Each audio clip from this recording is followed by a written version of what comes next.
पठत संस्कृतम YouTube channel एक बार फिर से आप सभी का स्वागत करता है। साथियों, आज हम बात करने वाले हैं वेदों के अंतर्गत अथर्ववेद की। इससे पहले हम ऋग्वेद, यजुर्वेद और सामवेद के बारे में बातें कर चुके हैं। आज हम अथर्ववेद के अंतर्गत अथर्ववेद का सामान्य परिचय, अथर्ववेद की शाखाएं, अथर्ववेद में कांड व मंत्र संख्या, शौनक शाखा का विस्तृत वर्णन, अथर्ववेद का वांग्मय, अथर्ववेद के प्रमुख सूक्त और अथर्वा ऋषि की जानकारी। तो चलते हैं सीधे आज की वीडियो के साथ और जानते हैं अथर्ववेद के बारे में। अथर्वा ऋषि के द्वारा परिदृष्ट और आविष्कृत होने के कारण इस वेद का नाम अथर्ववेद पड़ा। अथर्व शब्द थर्व धातु से बनता है, जिसका अर्थ है गति या चेष्टा, अर्थात मन को स्थिरता देने वाला वेद अथर्ववेद है। इसमें देवताओं की स्तुति के साथ चिकित्सा, विज्ञान और दर्शन के भी मंत्र हैं।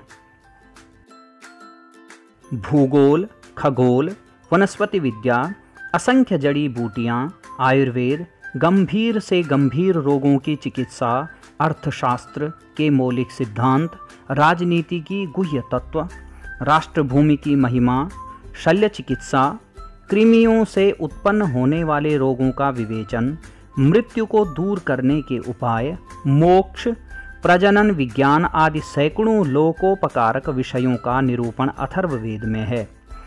अथर्ववेद में शांति, पुष्टि तथा अभिचारिक दोनों तरह के अनुष्ठान वर्णित हैं। अथर्ववेद का ऋत्विक ब्रह्मा है, इसीलिए इसे ब्रह्मवेद भी कहते हैं। अथर्ववेद का आचार्य सुमंतु और मुख्य देवता सोम है।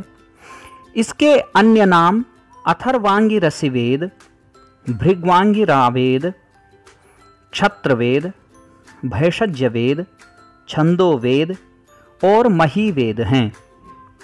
पतंजलि जी ने व शौनक जी ने इस वेद की 9 शाखाएं स्वीकारी हैं। नाम में दोनों की भिन्नता है। पतंजलि जी के अनुसार 9 शाखाओं के नाम निम्न हैं। पहली पिप्पलाद, दूसरी शौनक, तीसरी मौद, चौथी स्तोद, पांचवी जलद, छठी जाजल, सातवीं ब्रह्मवेद, आठवीं देवादर्श और 9वीं चारण वेद्या। वर्तमान में उपलब्ध शाखाएं 2 ही हैं, पहली पिप्पलाद शाखा और दूसरी शौनक शाखा। अब इनका विस्तार से वर्णन जानेंगे। सर्वप्रथम पिप्पलाद शाखा। यह शाखा अपूर्ण रूप में प्राप्त होती है। इस शाखा की पांडुलिपि कश्मीर में मिली थी, जो कि शारदा लिपि में लिखी गई थी। इस शाखा की खोज डॉक्टर ब्यूहलर ने कश्मीर में की थी। ब्लूमफील्ड और गार्वे ने 1901 में कश्मीरन अथर्ववेद नाम से इसका प्रथम प्रकाशन किया। इस शाखा का प्रथम मंत्र शन्नो देवी रविष्टय आपो भवन्तु पीतये सम्यो रविस्रवन्तु नः आदि है, जो कि शनिदेव का मंत्र है। दूसरी शाखा शौनक शाखा अथर्ववेद की यह सबसे प्रमुख शाखा है। शौनक शाखा में 20 कांड, 730 सूक्त और 5987 मंत्र हैं। इस शाखा में सबसे छोटा कांड 17वां कांड है। इसमें सिर्फ 30 मंत्र हैं। इस शाखा में सबसे बड़ा कांड 20वां कांड है। इसमें कुल 958 मंत्र हैं। इस शाखा का प्रथम मंत्र त्रिसप्ता परियन्ति विश्वारूपाणि बिभ्रतः आदि है। अथर्ववेद में लगभग 1200 मंत्र ऋग्वेद से लिए गए हैं। ये मंत्र प्रथम, अष्टम व दशम मंडल से लिए गए हैं। अथर्ववेद का 20वां कांड कुंताप सूक्त और 2 अन्य मंत्रों के अतिरिक्त ऋग्वेद के मंत्रों से भरा है। ऐसा माना जाता है कि 20वां कांड अथर्ववेद में सबसे अंत में जोड़ा गया है। एक बार अथर्ववेद के 20 कांडों की सामान्य जानकारी देख लेते हैं। प्रथम व द्वितीय कांड में श्वेत कुष्ठ व पलित रोग आदि की शांति के उपाय हैं। तृतीय कांड में बालग्रह, यक्ष्मा, वशीकरण आदि की बातें हैं। चतुर्थ कांड में धूमकेतु उत्पात शांति के लिए वरुण देव की स्तुति की गई है। पंचम कांड में गायों के चोर को पकड़ने व शत्रु के नाश के मंत्र हैं। षष्ठ कांड में कास व श्लेष्मा आदि रोगों की शांति और अग्निदाह निवृत्ति आदि के मंत्र हैं। सप्तम कांड में सभा में जय प्राप्ति कराने के मंत्र हैं। अष्टम कांड में ऋग्वेद के 7 छंदों के वर्णों की संख्या दी गई है। इसमें मृत्यु को जीतने का एक मंत्र भी है। नवम कांड में मधुकषा औषधि का वर्णन है। दशम कांड में ईश्वरवाद का वर्णन है। 11वें कांड में ब्रह्मचर्य व ब्रह्मचारी की महिमा का वर्णन है। 12वें कांड में देशभक्ति से ओतप्रोत पृथ्वी सूक्त है। 13वां कांड पूर्णतः आध्यात्म प्रकरण है। 14वें में विवाह विषयक मंत्र हैं। 15वें व 16वें कांड में विविध विषय हैं।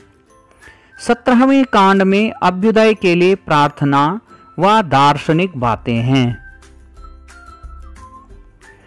18वां कांड श्राद्ध विषयक है। इसमें यह भी विदित है कि अंत्येष्टि के समय यम की स्तुति की जाती थी। 19वें कांड में नक्षत्रों का वर्णन है। नक्षत्रों की गणना कृतिका नक्षत्र से की गई है, अश्विनी से नहीं। 20वें कांड में सोमयाग का वर्णन व इंद्र की स्तुति है। इसके लगभग सभी मंत्र ऋग्वेद से लिए गए हैं। अथर्ववेद का वांग्मय संहिता की चर्चा हो चुकी है। अब वांग्मय में ब्राह्मण, आरण्यक और उपनिषद जानेंगे। अथर्ववेद का ब्राह्मण गोपथ ब्राह्मण है। अथर्ववेद का आरण्यक, अथर्ववेद का कोई भी आरण्यक नहीं मिलता है। उपनिषद, अथर्ववेद के 3 उपनिषद हैं। पहला प्रश्नोपनिषद, दूसरा मुंडकोपनिषद और तीसरा मांडूक्योपनिषद। अथर्ववेद में वर्णित प्रमुख सूक्त। नंबर 1 पृथ्वी सूक्त। यह सूक्त 12वें कांड का 7वां व 8वां सूक्त है। दूसरा ब्रह्मचर्य सूक्त। यह 11वें कांड का 5वां सूक्त है। तीसरा व्रात्य सूक्त। यह 15वें कांड का 1 से 18 तक का सूक्त है। नंबर 4 स्कंभ सूक्त। यह 10वें कांड का 7वां और 8वां सूक्त है। नंबर 5 काल सूक्त। 19वें कांड का 53वां और 54वां सूक्त काल सूक्त है। नंबर 6 विवाह सूक्त। संपूर्ण 14वां कांड विवाह सूक्त का है। अब अथर्वा ऋषि के बारे में सामान्य जानकारी प्राप्त कर लेते हैं, क्योंकि अथर्ववेद के साथ अथर्वा ऋषि का सीधा संबंध है। वैदिक ऋषियों में अथर्वा ऋषि का महत्वपूर्ण स्थान है। अथर्ववेद अथर्वा ऋषि द्वारा आविष्कृत है। धरती पर सर्वप्रथम अथर्वा ऋषि ने अग्नि का आविष्कार किया। उन्होंने अरण्य मंथन से अग्नि का और जल मंथन से जलीय विद्युत का आविष्कार किया था। अग्निर्जातोथर्वणा ऋग्वेद के 10वें मंडल के 21वें सूक्त का यह 5वां मंत्र है। अथर्वा ऋषि ने उत्खनन के द्वारा, उत्खनन अर्थात खुदाई के द्वारा पुरीष्य अग्नि, पुरीष्य अग्नि कहते हैं प्राकृतिक गैस को, का आविष्कार भी किया। पुरीष्योसि विश्वभरा अथर्वा त्वा प्रथमो निरमंथदग्नि।